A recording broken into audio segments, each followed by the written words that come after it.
the best and get quite excited about it is this notion that journalism is a watchdog. It tells truth to power.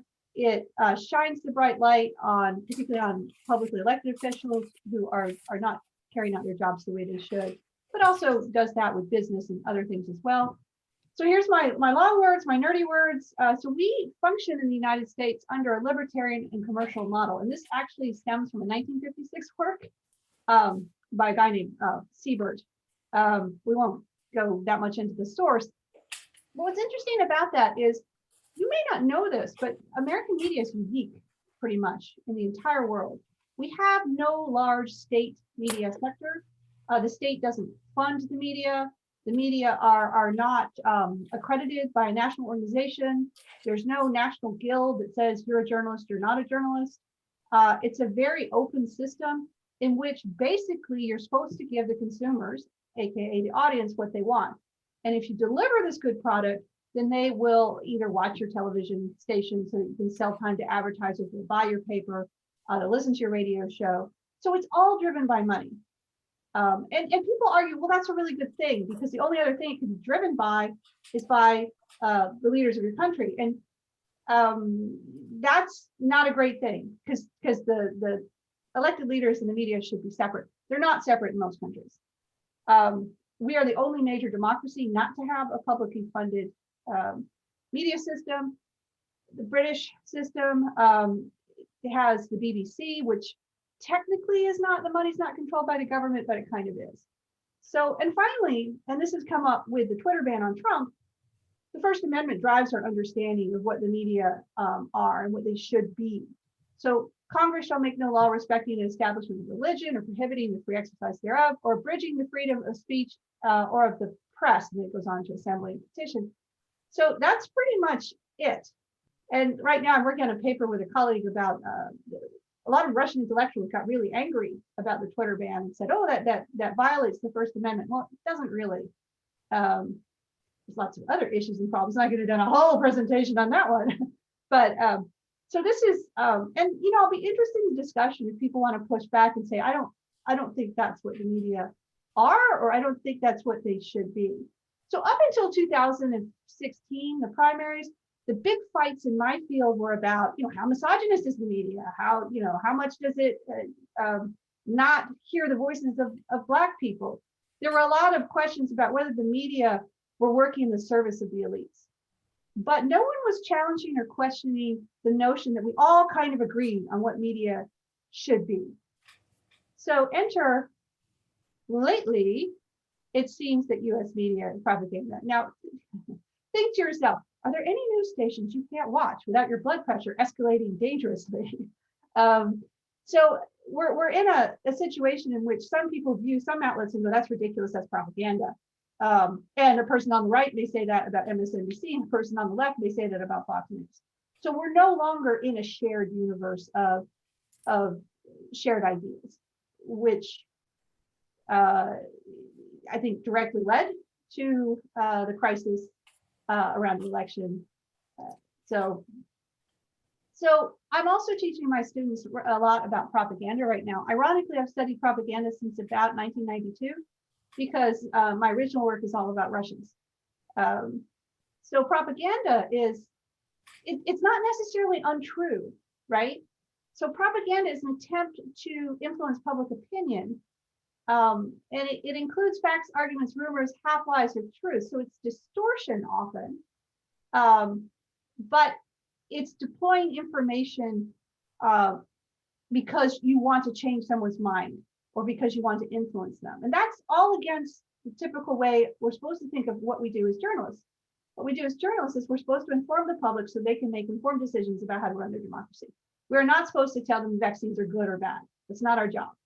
Our job is to give them unbiased, balanced, and truthful information so that they can make up their own minds.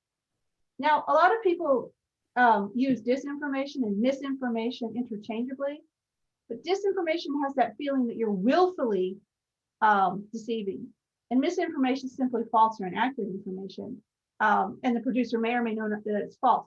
My field spends an enormous amount of time trying to figure out what's misinformation, what's disinformation. I don't really care. I mean, I can't crack open someone's head and say, well, they know that vaccines aren't safe or are safe, and they're just, being paid by a foreign government. And yes, that happens, to push an anti-vaccine narrative.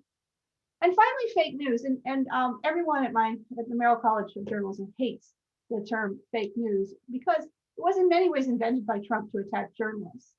And unsurprisingly, we're not real fans of Trump because he's been very anti-journalist, and we, train journalists. But it pairs news with the idea of being fake. We do engage with the term because it's how our students understand things typically. And I teach a whole course called Beyond Facebook, which is about the role of social media in society. And I kind of glossed over that, but this wee tiny slide, which I probably should have filled in a little bit more, is, we talk about the norms of journalism, we talk about what journalism should be, and we can't ignore the fact that journalism is a business in enormous crisis. We've lost half the journalists over the last decade, professional working journalists in the United States, half. So as America grows and becomes more complex and we have this crushing need for journalists, we're losing them. And there's not a week goes by that one of our alumni or journalists we know gets laid off or decides they just can't deal with the conditions anymore. And this is an enormous problem because the production of quality journalism is an expensive and very time-intensive task. So the fewer journalists you have, the more people can get away with corruption, and it becomes a spiral.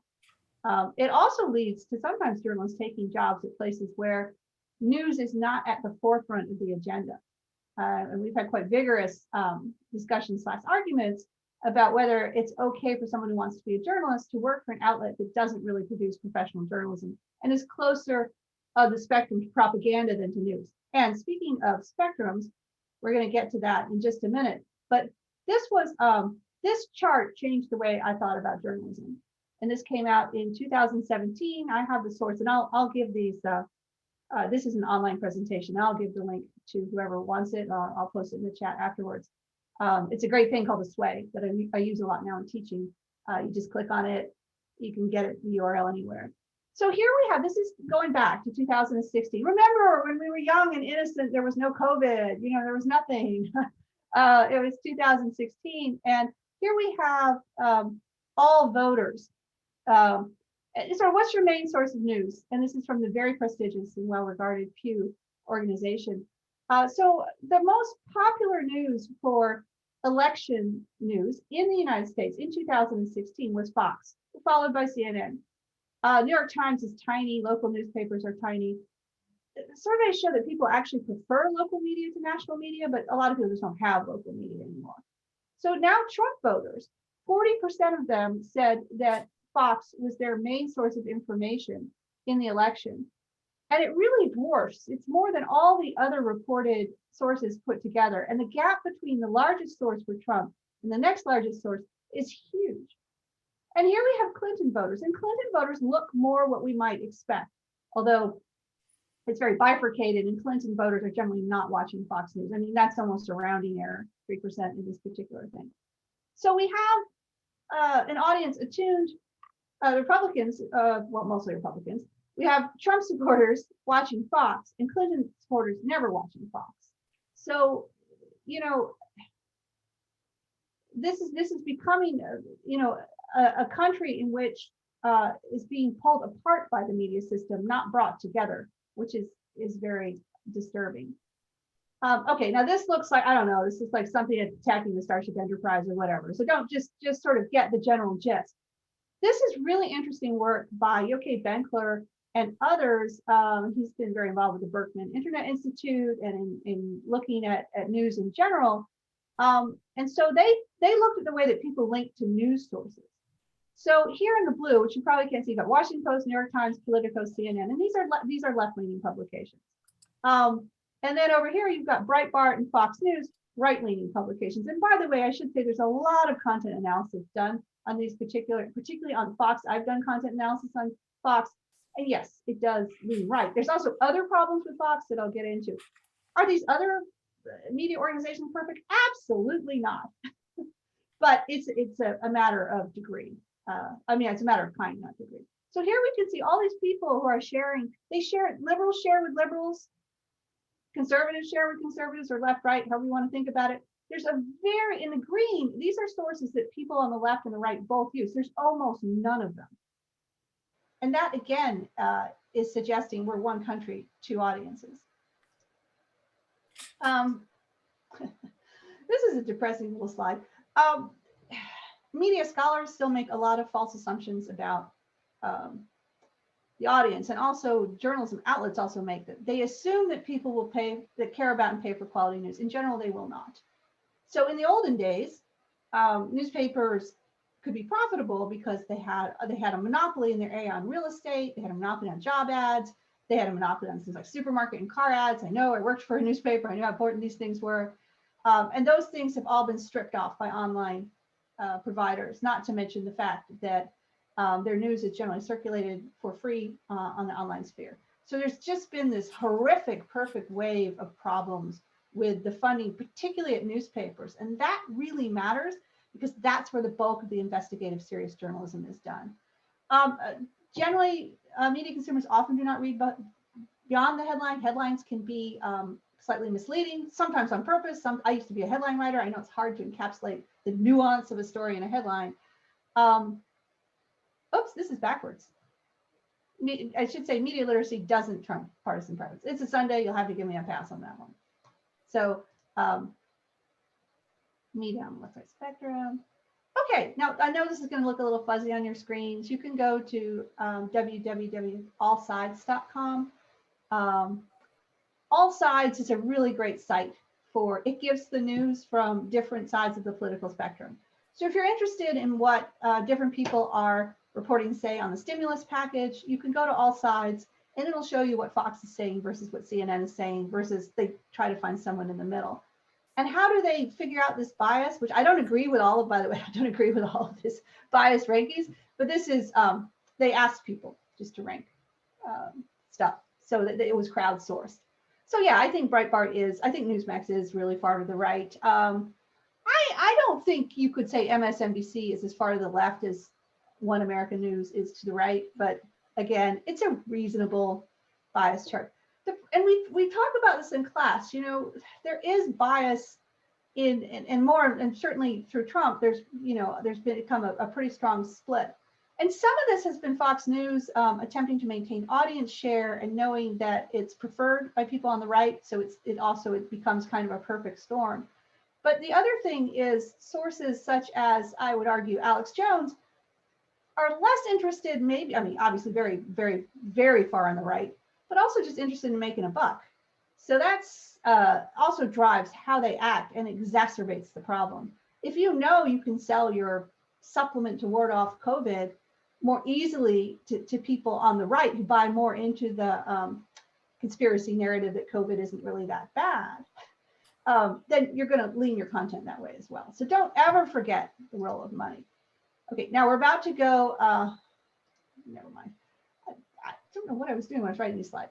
Oh, okay, this is the perfect. Now you can't read this at all, and I apologize. You can go directly to it when you have time. It's Ad Fontes Media. I've got it down here at the bottom.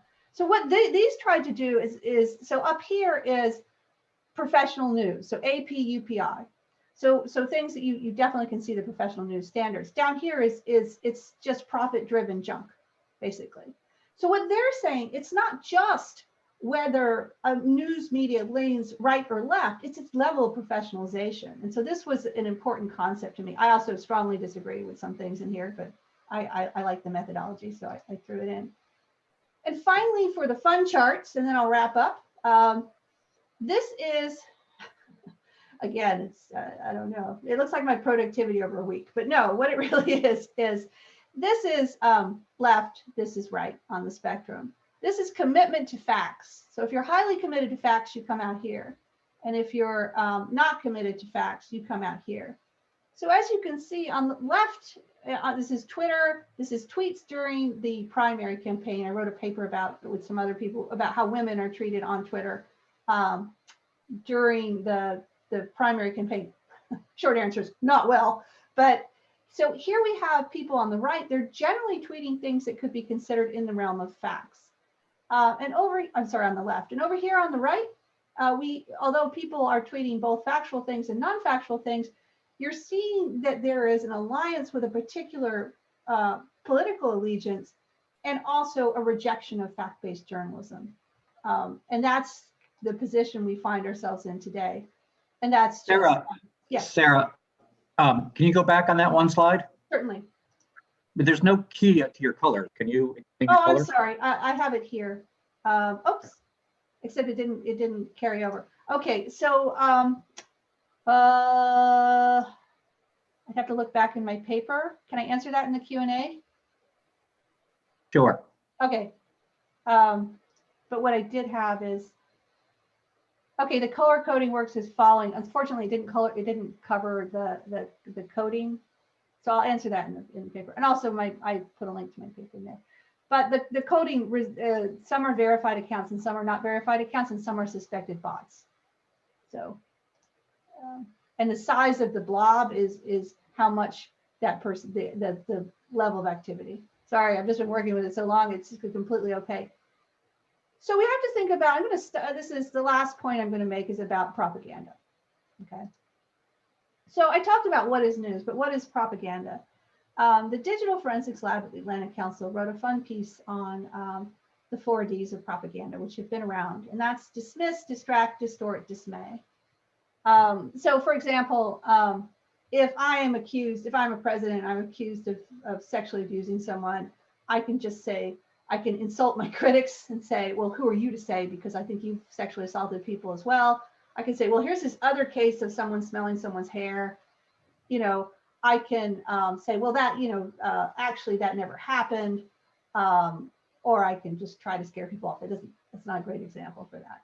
So we sometimes, when I look at things that are presented in the media, particularly things around the stop the steal, it looks much more like propaganda than news to me because it just doesn't fit the model.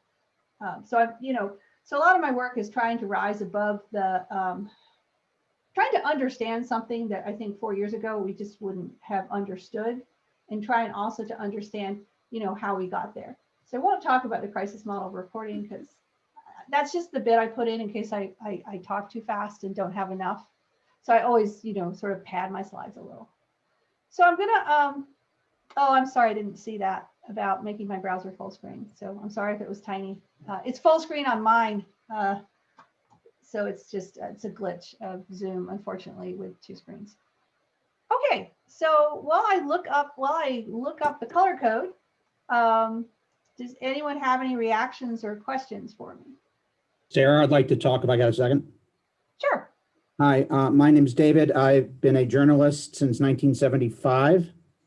Oh my God. Dad was a journalist going back to the 40s, so a long time in this business. And everything you said resonated, of course. I'm just wondering if you see any hope for a change, because I think back to when I was growing up, and particularly my senior year of college was when Walter Cronkite retired. And my college roommate was a Republican, and in fact, we didn't speak for 3 days after the 1980 election because he was gloating and I was so upset. And but we did agree to watch Walter Cronkite's last broadcast, and that was an era when everybody would agree that Walter Cronkite was kind of the voice of God, and if he said it, it was true. And I think to an extent that was obviously true of Huntley and Brinkley on NBC. There wasn't really that different an audience between the 3 networks back then. And I was in newspapers for most of my career, and after 23 years at one newspaper, it basically went belly up at the end of 2009. And I've been doing one thing or another since then, including running my own website. And my website, I had a very great list of subscribers in terms of who they were, but almost everybody I had was a friend, a colleague, someone I knew in the business. It was not Vox Populi. And I have over 3,000 Twitter followers, and I could not convert any of them to my business model, which cost them $0.10 a day. So they would not pay a dime for content. And I gave it up after a year and took a job covering something I wasn't used to covering, and have been doing it since. So my basic points are, I think I'm the living test case of this in a way, that I grew up believing that Walter Cronkite was the voice of God, and was at newspapers for a long time, and then tried my own website, and it was fun. It was I wrote 360 columns in a year and made no money. I basically paid my health insurance that year. So I just don't know if you or you see any hope of a reversal. I think social media has been a disaster, that it isn't just Fox, it's everybody repeating everything on social media. And that I don't know. When I was teaching in summers at Maryland, going back to 2006, I told kids not to go and major in journalism. I told them, please major in something else. If you want to write for the paper or work for the TV station, great, but have something to fall back on. And I wonder what you tell your students now about going into the field, because I would tell no one to ever go in the field now. Yeah, that's actually a tough one. And what's interesting is our students want to do it, but their parents don't want them to do it. Yeah. Right. So the dean's always dealing with these calls from parents. Our students are still getting jobs because they're the best of the best, right? And they're getting jobs a lot in, we try to encourage them to be flexible. So a lot of them wind up working as news producers instead of on camera, because they're still, TV is still okay. There's still jobs in that. And we do have some going, a lot go to the Baltimore Sun and other places where we have connections, and where sadly there are jobs, because there's terrific burnout with journalists. I didn't even make it to 30 as a journalist. I don't know how you made it that long. There's no better job. It's a great job. You get to go out and do interesting things all the time, but eventually it's just exhausting. I would have stuck with it if I had 10 times as many subscribers. I would have stuck with it on my website, but was getting. Well, that's a big argument we have, and one we finally, I think, put to bed, is this idea that journalists can be entrepreneurs, because they can't, because people won't pay for the product. So we have had some success with students in sports journalism doing, ventures or things, because That's what people will mine pay for that. was. You were a sports journalist. Yeah. That's so I cool. didn't have enough sex to sell anything. So. Yeah, and now now we're teaching, because they've changed the NCAA rules, we're going to be teaching student athletes how to market their brands. Wow. So most journalists, I became a journalist in I first started seriously writing like 1981, and then I went full time into it in 85. Once I got out of college. I think most people do it because they can't help themselves. But that's what enrages me so much about the attacks on journalists. It's like, what do you think we're doing? We're not getting rich doing this. We're vilified by a lot of people anyway. So I think that's. But to my larger question, do you see any chance of this ever reversing?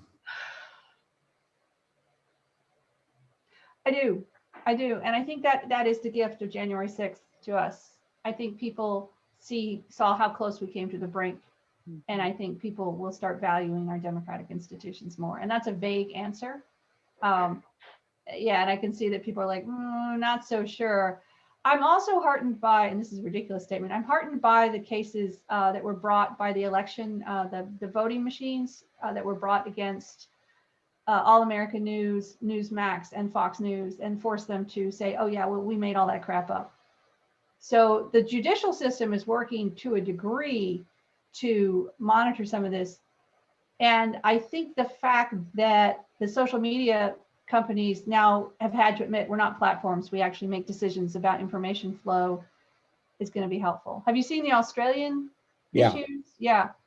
So I think that the future needs to hold, someone's got to pay for news, right? That's the problem.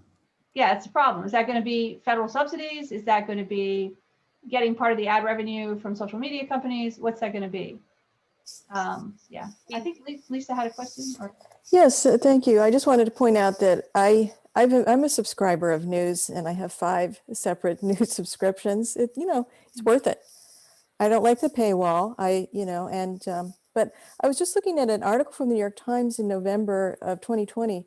For the first time, the publisher brought in more revenue from online readers than from its print subscribers. So, and I think there's also, I didn't read the article, but I thought it also said that they also bring in more from subscriptions, much more than they do from advertising. Well, if they do, they're in trouble. Wow. I know, yeah. Because and also I think someone raised his hand as well. Maybe it fell It's back billions. back. It's $1 billion. So, I mean, Take this a is the look. New York Times. This is the top media, right? So it's Just not, Yeah. Well, can I? Well, I wanted to get to Brandon just because he had his hand up for a while, but maybe come back. Is that okay? Okay, I have a thought about what you just said, but. All right, we'll go to you, and then Brandon, I'm coming to you. I'll hold my other thought. I'm also a reporter. I'm a reporter for the Washington Post and have been a professional journalist for 30 years. So I think it's the best job in the world. There's nothing else I'd rather do. But I will say that yes, there are digital revenue from subscriptions is outpacing print advertising. Wow. And it is the future. I mean, it is the future. The reason why we're still printing newspapers is because of the profit that they make in terms of the advertising, but it is the ratio between those two is dropping for the big newspapers, and the Post is going in the same direction. I don't know if it's flipped yet, but the revenue from from subscriptions is rising, and which just proves the point. You have to pay. You have to pay for it if you value it. And what really worries me is not the Washington Post and the New York Times. We're going to be fine. It's local journalism, like you said, which in training, getting people who live in communities all across the country to not subscribe to the Post. I'm thrilled that they do, but to subscribe to their local newspaper and be willing to pay for that. And it's harder and harder because those papers are getting stripped and stripped of their staff. So they're offering less and less, and you're asking people to pay more or pay for something they're not used to paying for is more Yeah. like what it's like, which is hard. And I'll let you go to Brandon, but I'm just, one of my questions is what, we do see some nonprofit models spreading. ProPublica is getting into local news. You see like Chalkbeat, which is an education website that is local, has like Chalkbeat Memphis, Chalkbeat Cleveland, where they do local reporting in a nonprofit model, but Kaiser Health News, also nonprofit. I don't know if, I wonder if that's the future. Baltimore Sun just got bought, or is in the process of being bought by a nonprofit. What will be a nonprofit? That's the only kind of future I see, is either really rich guys buying your paper like bought mine, or nonprofit models. But I'm wondering if you see anything else. So. Well, I'm very excited that the digital subscriptions are going well, and that's something that I want to look at, because I didn't even realize that. But and someone also in the chat, Shannon talked about nonprofit models. The problem with nonprofits is, I think they're great, but I just don't think they can sustain the incredible expense of a dedicated professional newsroom. But certainly that's a way that big nonprofit, and there's a big argument going on in sort of the big journalism nonprofits like Knight, Scripps Howard, which is like, do we support journalism education or do we support journalism? Now, of course, our college is like, support journalism education because we also, interestingly, we also struggle because we have very dedicated alumni, and we actually do get a pretty good donations, which in my world you have to get. But we're not like the engineering school or the computing school. Our best, our really good graduates are probably not going to be really rich, is what they chose to do. So I want to go to Brandon, who's been very patient. But Brandon. Thank you. I am an employee of WETA TV, and we produce. Can't hear you. We can't hear you. Yeah. I'm an employee of WETA TV, and we produce NewsHour, and we have watched this nonprofit model appear with the typical for-profit newspapers, and in some ways they are realizing that they need to speak to this audience specifically through blogs and online, podcasts and online, and that's where they're going to be picking up their subscribers. As a person who works in the same company as NewsHour, we see where we need to reach out to. There's only a few major companies that will pay large dollars to a nonprofit. It's got to be a smaller subscription model to the people who are going to pay $25, $50 a month, even $5 a month, just to keep the access going. Now, there isn't anything special or different about NewsHour Access. It's free to everyone, but there's the feeling of supporting fair and balanced journalism and supporting how the model exists in journalism and feeling like there's something out there. Now, the question is on the other side, are we going to start seeing that same model appear for things like One American News and et cetera, where they're going to be looking at the nonprofit subscription model as compared to advertising, because there doesn't seem to be a loss of advertising dollars for some of those more biased organizations, while the ones who are more mainstream, more center to right seem to be losing those losing the advertiser dollars. Yeah, is there anyone on this call who's not a journalist? Not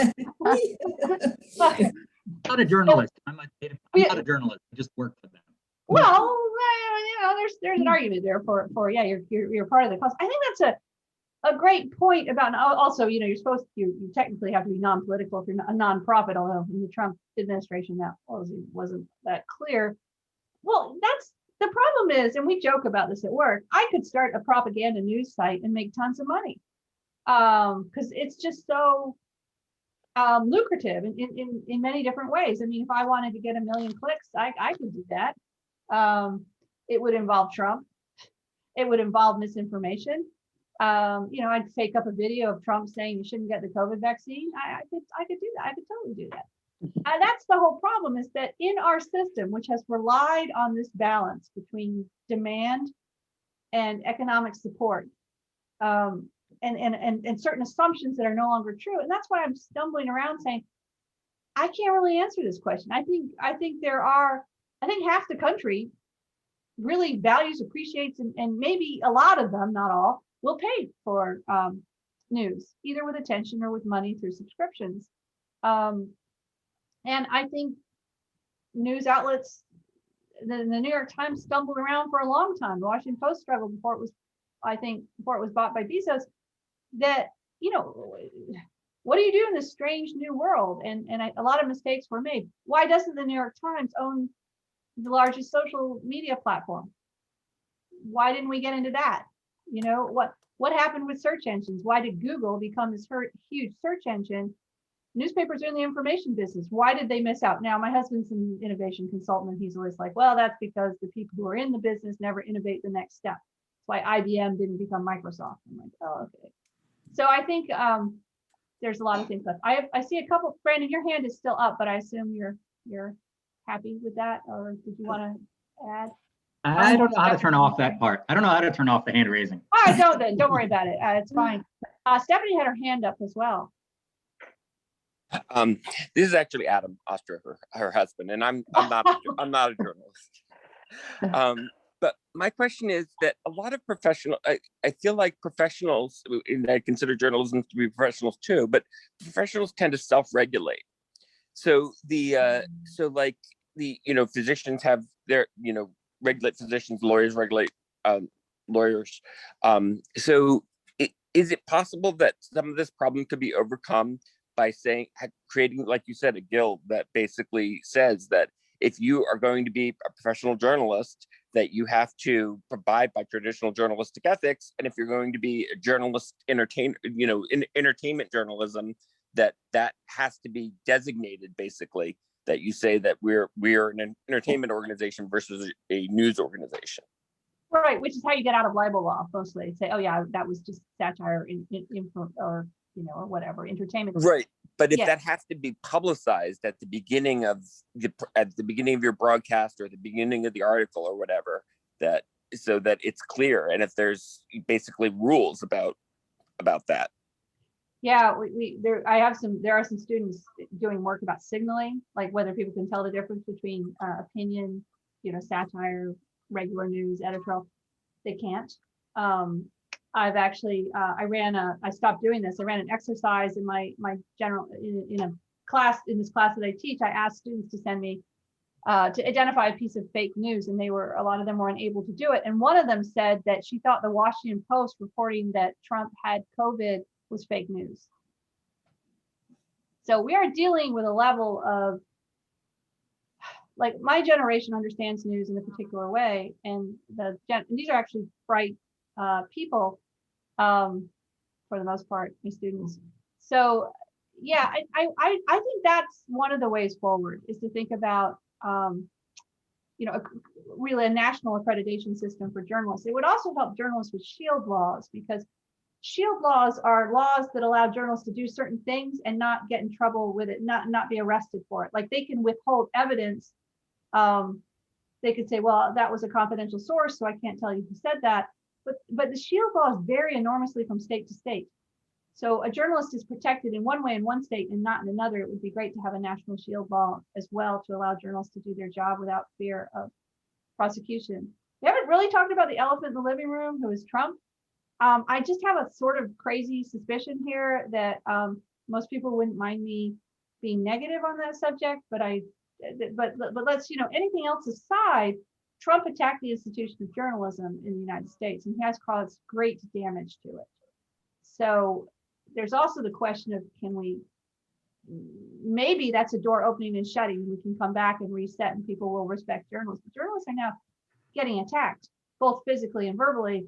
And they struggled in January 6th. Some of them were attacked, which is not talked about that much, but well, I think the biggest threat that Trump put out there is not journalists being attacked, although I think his attacks were outrageous, but the fact that it's represented by the person in your class who said that was fake news. That's the biggest terrifying. The idea that we don't have an agreed upon set of facts, and that the two things I'm most worried about are the decline of local news and this idea that we no longer as a nation can agree more or less on a certain set of facts and have different opinions one way or another. So, oh my God, you're so right. And I lay awake at night worrying about this, and I cling to this probably fruitless hope that now that Trump is out of office and no longer broadcasting all this disinformation and propaganda, that people that'll be like sort of after Hitler left, it'll be like, oh, wait a minute, but that was not good. But it's on the left too. It isn't just, and it's just that's a fair point. Yeah, because it's a reactionary. It's also like, and there's always been like a lack of agreement on certain ground truths, right? In America, that's what makes people Americans. But yeah, I think on the right though, this whole like the stop the steal and the election being stolen, and I still talk to people today who are convinced that Biden was not legitimately elected, and I'm like, I can't, I don't really know what to do with that. But Larry wanted to chime in, and I don't want him to. Okay, I'm muted now. Yes. Yeah, you're good. Just muted himself. No, he muted himself. Yourself. Demute. Okay, can you hear? Okay, good. Can Yeah. you hear me now? Okay, good. You mentioned the Pew Research Foundation, and I also saw something by the foundation. They asked people how they got their news. And what I noticed was that very, very few people under the age of 50 read newspapers that people are mentioning here, like the Washington Post, the New York Times, a host of others. In fact, in this survey, people under the age of 30 mainly get their news from social media outlets, things like Facebook, Twitter, Reddit, and from their friends, YouTube influencers.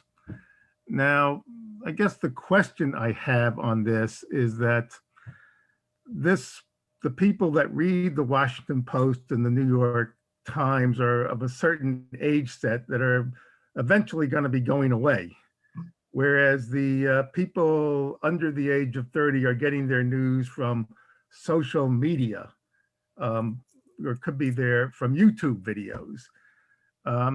How would you address this issue as it's changing right now, as you can pretty much see anybody with a computer and a cell phone can call themselves a journalist?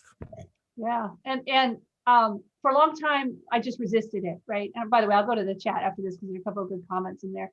And I think I'm ahead, if I can say this, I think I'm a little ahead of my colleagues in cynicism at the journalism college. I do not think we're ever returning to that particular model where people sit down with their cup of coffee and read through the newspaper. What I do see though, because I've conducted a lifelong anthropological experiment with news consumption with my two daughters who are 20 and 23, is they are still highly informed. They're just picking it up through narratives on social media. They're often ahead of me on the news because they've seen a TikTok. And so what I study now in my current study is looking at how narratives move through what we call the media ecosystem. So in a sense, it doesn't really matter. Well, I think it matters a lot whether you read the New York Times story or whether you see a TikTok.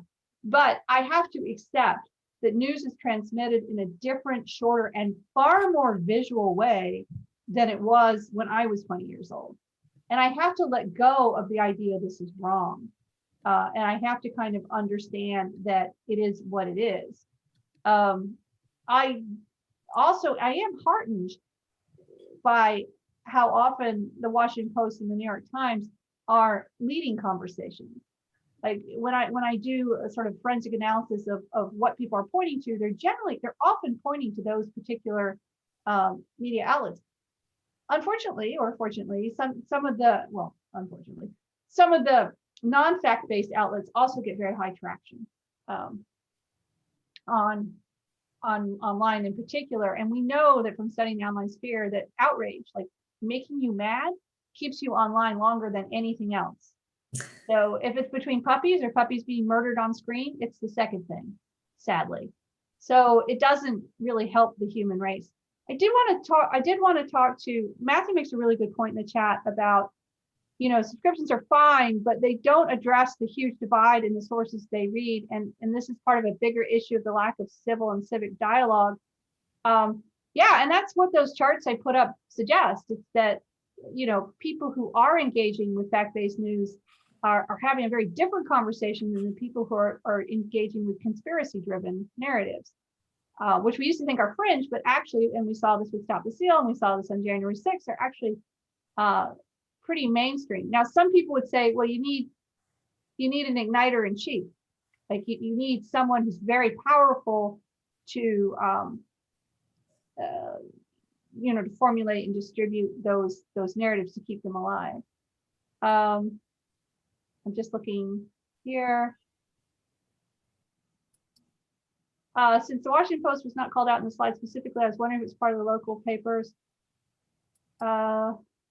Not really sure about that. Oh, Sinclair. Yeah, Sinclair has rather helpfully provided a really good example of when owners attempt to interfere directly with journalism coverage. So there was a big story about Sinclair, I think it was about 2 years ago, where they sent a memo to all their stations about how they had to talk about certain things. And it got huge blowback. So at least, I think there are a large number of people who are aware of what American journalism should be. And those norms still hold to a degree. Is advertising evil? We used to think that was our big problem, with advertising influence. We didn't really think it would ever be presidential influence. Ooh, that looks like a good short story. Sarah, I have a question. Yeah. So I still read the print media, the newspaper. My husband reads mostly online. Do you think people who read the print and the people who read digital read differently? Do they take in information differently? Do they both read as much of the article? I feel like people are reading differently and learning differently if it's online versus in print. We do know that people who read online tend to follow links. They tend to often scavenge a little bit more, which can be good or bad, depending on what they're reading.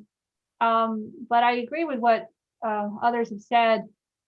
Those people, what I would call sort of linear readers like myself, who would tend to be very issue-based, we're in a minority and sinking fast.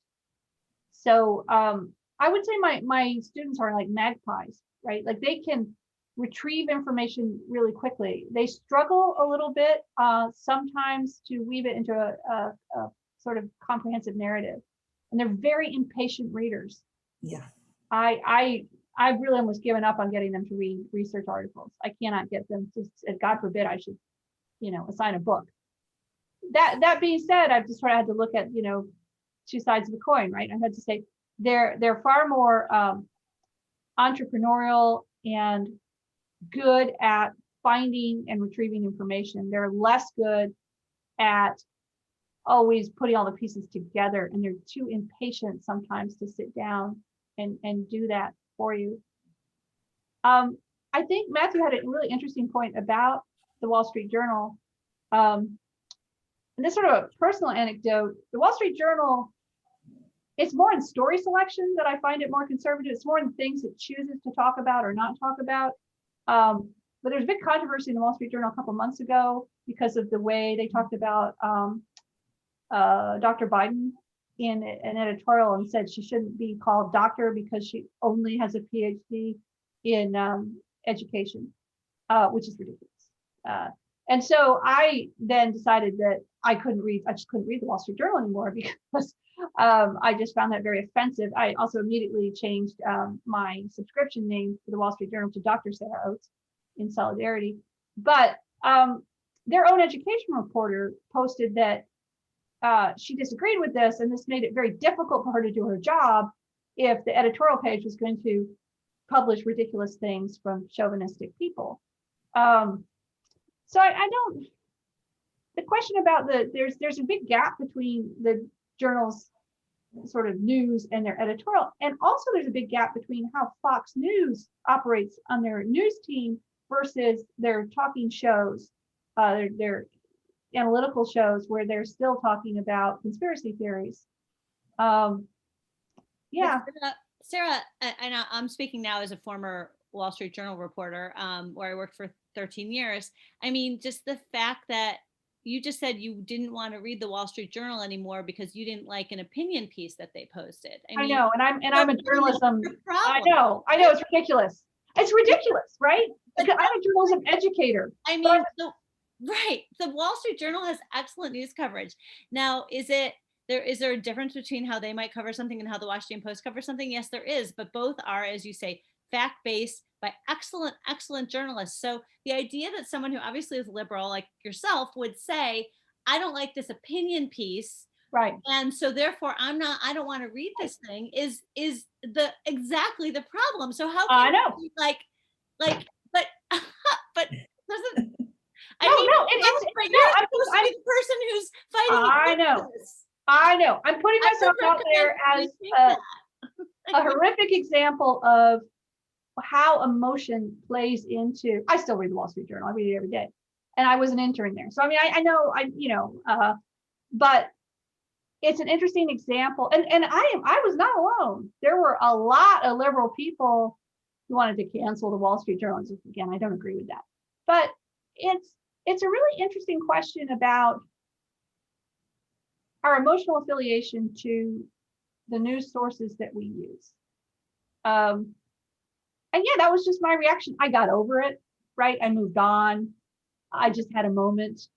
But you can understand why people want to consume news that they trust and feel comfortable with, but also that doesn't do something that they find offensive. Okay, yeah, it was on the editorial page. It's completely different. I understand this. A lot of people don't read the Wall Street Journal editorial page for that very reason, which I understand. When I worked there, I barely read the editorial page, and I got the paper for free every day. I mean, because I wasn't really that interested in what they had to say. But I'm fine with it. Do I agree do I think it's a good idea to mock Joe Biden for using the doctor? No, I don't. Do I think it's offensive? Yeah. Do I think that I can get up in the morning and still be a human who's living my life in a normal way just because some guy wrote this in the Wall Street Journal editorial page? Like, yeah, I had a fine day the next day. Like, I moved on. It's not, I mean, this is exactly the problem. And it's really irritating to me that people need to just like be able to consume something that they find offensive and then fight it with something that they believe in and on a different op-ed. And I mean, and of course, I mean, it wouldn't surprise me if the people at the Wall Street Journal did it purposely, like you said, to spur outrage and conversation. But anyway, it's just like, and I'll tell you one thing though, there are a lot of journalists who quietly will kind of mock. And I remember this, I covered the Obama White House, and Jill Biden like insisted that people call her Dr. Biden. And it was kind of a little bit mock, people kind of did mock it because it was a little over the top. So I'm not in print, but you know, like just kind of a little bit, that was kind of the word. And I'm not saying that that's right or not, but I'm just saying like, it's not the worst sin on the planet. So it's not saying the election was stolen. Anyway, I'm sorry. That sure was a little push my buttons there. So No, I it's good. I think that, yeah, I think, don't think of readers as logical, right? I mean, I'm pretty logical. But even though technically speaking, and certainly I understand this, there's a difference between the edit, you know, the op-ed page and certainly letters to the editor or whatever, or op-ed pieces that are written by, and the newspaper itself. If you watch Fox News, right? If you just watch the news show, it's yeah, it leans a little right, but it's right here with us in fact-based America. If you watch, you know, Tucker Carlson or some of the other shows, it's not here with us in fact-based America.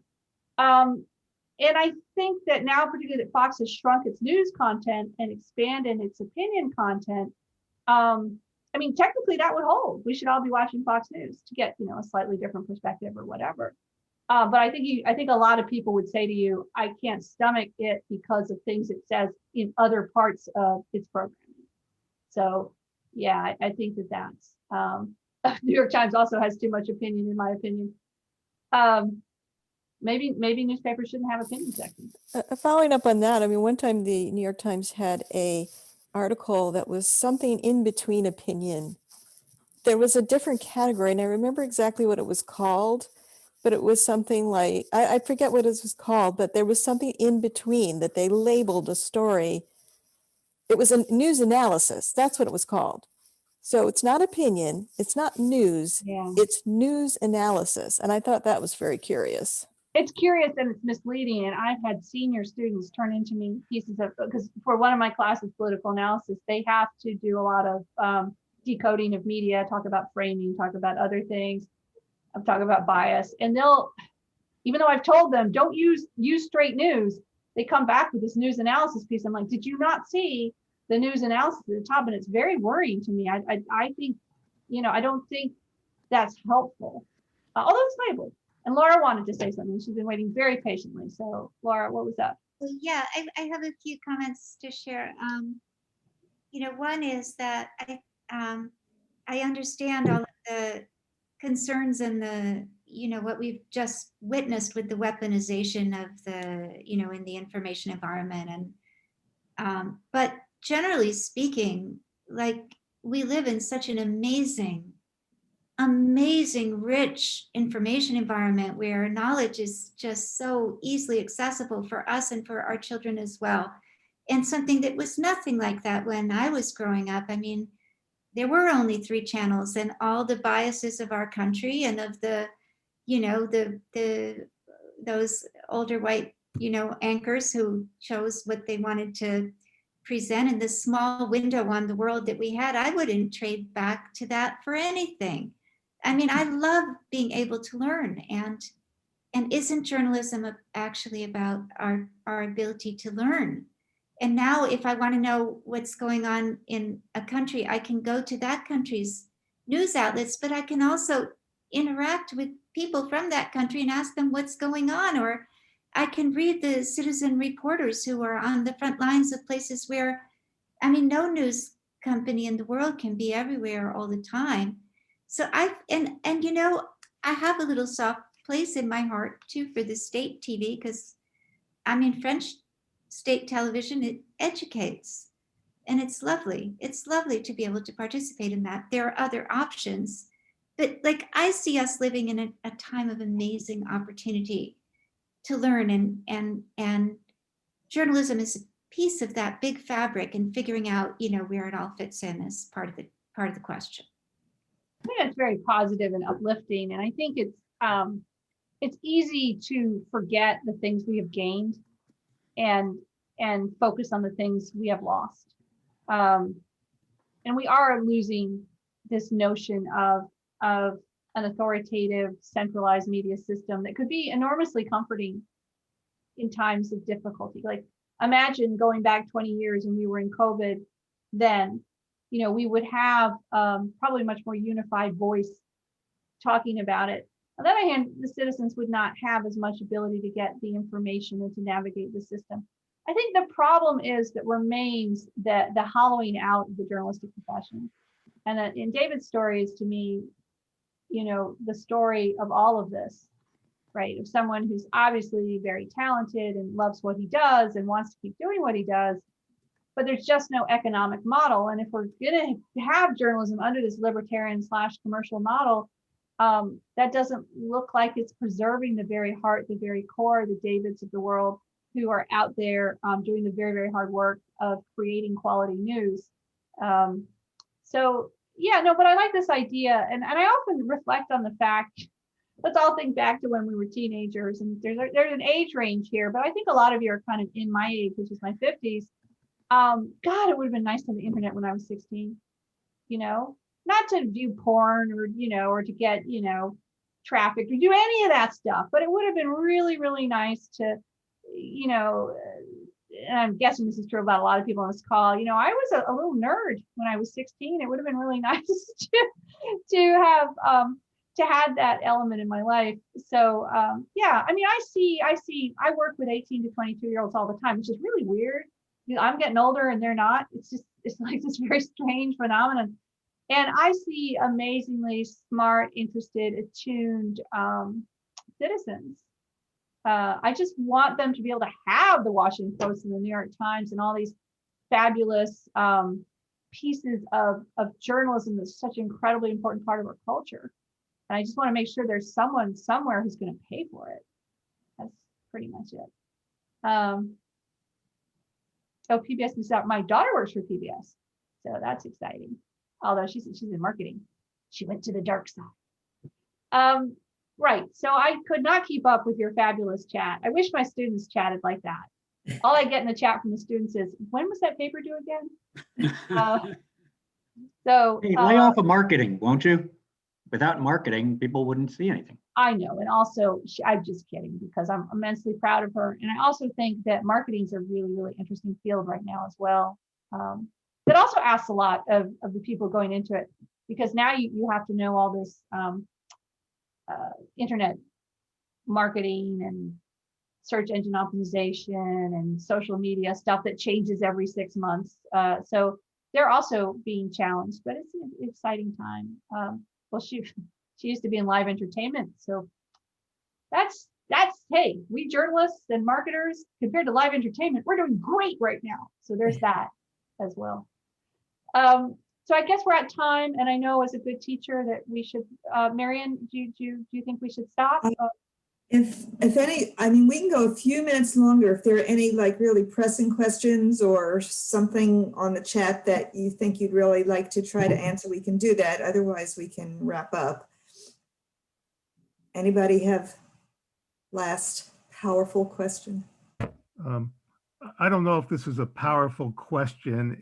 I just want to ask is, what do you advise people, your students, if they want to get accurate information, make sure the information they get is accurate, because we're getting inundated with a great deal of information, and we're getting inundated with a lot of facts, but how do we assure that the information is accurate? My standard has been mainly, if something sounds outrageous or spectacular, the more that is, the less likely it is to be true. And once you do more research on it, then you find out the information may not be true or accurate. So that would be my question, is what do you advise your students to make sure the information they're getting is accurate? I think we sort of approach that two ways. We are, of course, huge champions of what we would consider to be professional journalism. So we would say that, is the news that you're consuming coming from, is it created by professional journalists who are creating this in the traditional model of watchdog journalism or telling truth to power? We also encourage them to go to sources. So if an article, for example, talks about the CDC, well, then go to the CDC and not necessarily click on the link they provided, but go in and look at it yourself. I've even have students, who will go back into scientific journals to look at stuff. So that's the joy of, although there's firewalls there, but not if you're a student, because we have a lot of resources. So I really encourage them to, they do. I mean, our students overwhelmingly consume, what I would consider to be professional news. There is tension, by the way, and friction, though, because we have a spectrum of political views and beliefs. So I've had people in my class who claim that CNN makes stuff up, and then other people claim Fox makes stuff up. So it's whatever. Also, consumer range. They really like the all sides platform, and I do too. I enjoy seeing how Fox and CNN might frame something differently, or even kind of leave out some facts on one side or the other. And there's been a couple of comments which I agree with, that yeah, this is not all a problem on the right. There's also some issues on the left. I think it's worse on the right.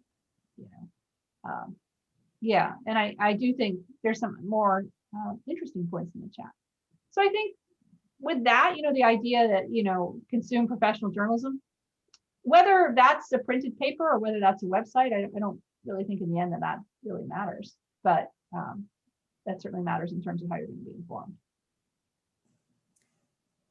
Okay, well, I can't thank you enough. I think you can tell by the level of interest in this conversation how importantly we view this topic. And I just thank you so much for giving us such a broad and balanced view, I think, of what we're dealing with. I know I'm challenged every time someone says something to me that I know is dead wrong. I don't know how to come back and say, you're wrong. It's, or why do you believe that? It's really, I think we're all facing this today. So anyway, thank you so much for coming and speaking with us, and for giving us a lot to think about, I think. I really enjoyed this. So thanks for really Very much. Thank you. Good. Thank you. Thank you all. Thank you.